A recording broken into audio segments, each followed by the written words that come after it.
জয়তরীর কাঁধে মাথাটা দিয়ে চোখ বন্ধ করে বলে, তাদের কাছে আমি মৃত। মৃত ব্যক্তি কখনো কথা বলতে পারে না। জয় কিছুক্ষণ চুপ থেকে একটা নিঃশ্বাস নিয়ে বলে, এখন ভিতরে চলো, অনেক রাত হয়েছে। আমার যেতে হবে একটু, বাসায় আসতে আবার একটু রাত হতে পারে। তরি জয়ের কাঁধ থেকে মাথা তুলে বলে, ও, আমি এখানে একটু থাকি তাহলে। না, রাত অনেক হয়েছে, এখন কুয়াশা বেশি পড়ছে, রুমে চলো। তরি আর কিছু না বলে জয়ের হাত ধরে রুমে আসে। জয় আবার পোশাক গায়ে দিয়ে তরিকে ঘুমোতে বলে চলে যায়। জয় চলে যাওয়ার পর তরি দরজা চাপ দিয়ে রুমে কিছুক্ষণ বেড়ায়। তার কিছু ভালো লাগছে না, দম বন্ধ হয়ে আসছে, অস্বস্তিকর অবস্থা। ওয়াশরুমে গিয়ে চোখ মুখে পানি দিয়ে আবার রুমে এসে এক গ্লাস পানি খেলো। তারপরে অস্বস্তি যাচ্ছে না, শেষে বেলকনিতে আবার আসে। ঠান্ডা একটা হাওয়ায় তরির শরীর ছুঁয়ে দিল। সে চেয়ারে বসে পড়লো, নজর দিল রাতের আকাশে কুয়াশায় সবকিছু ঢাকা। কতক্ষণ বসে রইল, তারপর বিড়বিড় করে মুখ দিয়ে কিছু শব্দ বের হলো। আম্মু, তুমি আজকে বেঁচে থাকলে কি করতে? যে বাড়িতে তুমি বউ হয়ে এসেছিলে সেই বাড়ির আর অস্তিত্ব থাকবে না। জানো আম্মু, ওই বাড়িতে হারাম টাকা ঢুকেছে, মেয়েদের শরীর বিক্রি করে। আমার জন্মস্থানের চিহ্নটাও চলে গেল আম্মু। দেখো, যত শক্ত থাকার চেষ্টা করি না কেন, কোথায় থাকতে পারি? সেই তো অস্বস্তি লাগছে। তোমাকে আজকে খুব মনে পড়ছে আম্মু, তোমার কোনো চিহ্ন আমার কাছে নেই। তোমার মুখটা দেখতে খুব ইচ্ছা করছে। দাদির কাছে শুনেছিলাম তুমি অনেক সুন্দরী ছিলে। আমি নাকি তোমার মতো হয়েছি, তাই মাঝে মাঝে আয়নায় নিজের মুখের দিকে কিছুক্ষণ তাকিয়ে থাকি। জানো, তোমার মেয়ে অনেক বড় হয়েছে, মা হতে চলেছে। তুমি থাকলে অনেক খুশি হতে। আমার জীবনে তোমার খুব প্রয়োজন ছিল। ভাগ্যের পরিহাসে আমার থেকে তুমি অনেক দূরে। মাঝে মাঝে খুব ভয় হয় আম্মু। আমার যদি কিছু হয় তাহলে আমার বাচ্চার কি হবে? আমার মতো হবে না তো? তখন আবার জান্নাতের দিকে তাকাই। ওর মা নেই, কিন্তু সে মায়ের অভাব কখনো বুঝেনি। কারণ সে চৌধুরী বাড়ির মেয়ে, তারা আগলে রাখতে জানে। আমি না থাকলেও আমার বেবি ঠিকই আগলে রাখবে, সুন্দর একটা পৃথিবী দিবে তারা। এই বাড়ির বউ না হলে আম্মু আমার জীবন থেকে অন্ধকার মুছে যেত না। এদের ভালোবাসা দেখে আমার এখন লোভ হয়। অনেকদিন বাঁচতে ইচ্ছা করে। জীবন মরণ তো আল্লাহর হাতে, কিন্তু লোভ হয় এদের সঙ্গে বহুদিন বাঁচতে।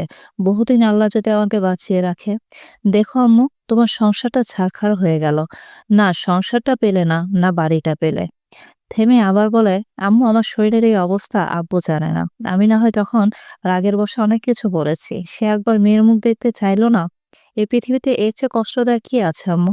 আমি তাকে মনেও করতে চাই না, কিন্তু মেয়ে তো আমি, তাই মাঝে মাঝে মনে হয়। কিন্তু আর করব না। যে পুরুষ তার স্ত্রীকে সম্মান করতে পারে না, নিজের মেয়েকে সম্মান করতে পারে না, যে পুরুষ মেয়েদের নিয়ে ব্যবসা করায়, সেই পুরুষের পরিচয় আমার দরকার নেই। আমার বাচ্চা হওয়ার পর তোমার জামাইকে বলবো যেন তার নানার পরিচয় কখনো সে না পায়। ওরকম নিকৃষ্ট মানুষের পরিচয়ের কোনো দরকার নেই। তোরের বাবার বাড়ি নিয়ে অনেকদিন থেকে কথাবার্তা চলছিল। জয় সরাসরি কোনো কথা বলে নাই, লোক দিয়ে কথা বলেছে। জয় চায় না তার পরিচয় জানুক। যে বাড়িতে জয় কিনেছে, জানলে তারা আধিক্যতা করবে। এই বাড়ি নিয়ে যা জয়ের পছন্দ না। টাকা আগে থেকে দেওয়া ছিল, শুধু কাগজপাতিতে সাইন বাকি ছিল। আগে তরির বাবা সাইন করে দিয়েছে, তারপর জয়কে দেওয়া হয়। জয় এই বাড়িতে আগে কখনো আসেনি। এসেছিল বাড়ির সামনে বিয়ের আগে একবার একটা কারণবশত। বাড়ি কেনার পর বাড়িতে ঢুকে চারপাশ দেখে বের হতে শব্দ করে রাফিদের উদ্দেশ্যে বলে, যে বাড়িতে আমার বউয়ের অসম্মান হয়েছিল সেই বাড়ির মালিক এখন আমার বউ। জয় চৌধুরীর বউ তরি চৌধুরী। বলেই জয় বাড়ি থেকে বেরিয়ে এসে দরজার দিকে তাকিয়ে বলে, এই রাফি, কি? এই গেটের সামনে বড় করে নেম প্লেট লিখে নিয়ে আসবি, ঠিক আছে, তোর নামে। না, তাহলে? জয়তরীর সংসার। তারা কথা বলতে বলতে গাড়িতে এসে বসে। রাত অনেক প্রায় হয়ে গেছে। গাড়ি চলতে শুরু করলো ধীরে ধীরে। নীরবতা ভেঙে রাফি বলে, ভাবিকে কবে জানাবি? এখন না, তবে দেরি আছে। লুকিয়ে রেখে লাভ আছে? লুকিয়ে লাভ নেই, আমি দেখতে চাই সে বাড়ির কথা শুনতে চায় কিনা। তারা আর কথা বলতে বলতে জয় বাড়িতে এসে পৌঁছায়। তারপর রাফিরা চলে যায়। জয় রুমে এসে ঢুকে দেখে তরি ঘুমিয়ে পড়েছে বিছানায়। জয় মোবাইল বের করে টাইম দেখে প্রায় 2টা বাজে। সে তাড়াতাড়ি ড্রেস চেঞ্জ করে ফ্রেশ হয়ে শুয়ে পড়ে, তরিকে বুকে জড়িয়ে নিয়ে। তার বিয়ে ঠিক এর দিকে। জান্নাত কথাটা বলে তরির কোলের ওপর মাথা রেখে। জান্নাতের আজকে 2-1 দিন থেকে মন খারাপ, তেমন তরির কাছে যায় না। তরি এসে বসে আছে তার কাছে। তার কাছ থেকে শুনলি? রুহির কাছ থেকে। ও, তুই তার সাথে কথা বলিস? আমি এখন তোর মামাতো ভাইকে কি বলে ডাকি বলতো? ওকে গোলামের পুত বলে ডাক। তাহলে তোর মামা গোলাম হলো? ঝামেলা।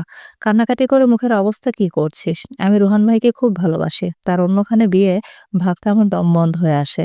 কিভাবে আমি সবকিছু সহ্য করব চোখের সামনে? তোর চাচ্চুকে বলবো আমি? কিভাবে বলবি? আমাদের মধ্যে যদি রিলেশন থাকতো তাহলে না বলবি। আমি তাকে পছন্দ করি, সে আমাকে করে কিনা তাই তো জানি না। আমাকে পাগল পাগল লাগছে। রোহান ভাইকে ছাড়া আমি অসম্ভব।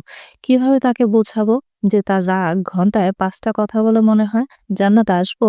নাজমা চৌধুরীর কণ্ঠস্বর পেয়ে জান্নাত উঠে বসে ধীরে ধীরে তারপর ধীর কণ্ঠে বলে, হ্যাঁ দাদিমা চলে আসো। নাজমা চৌধুরী ভিতরে এসে খাটে বসে। জান্নাত শোনা, খাওয়া দাওয়া কি সব বাদ দেবে? দুপুরে খেলে না মাথা ব্যথার কারণে। তুমি যেটার জন্য কান্নাকাটি করছো সেটা আবেগ। বয়সের সাথে মানুষ সব ভুলে যায়। জান্নাত অশ্রু ভেজা কণ্ঠে বলে, তুমি সব শুনছো দাদিমা?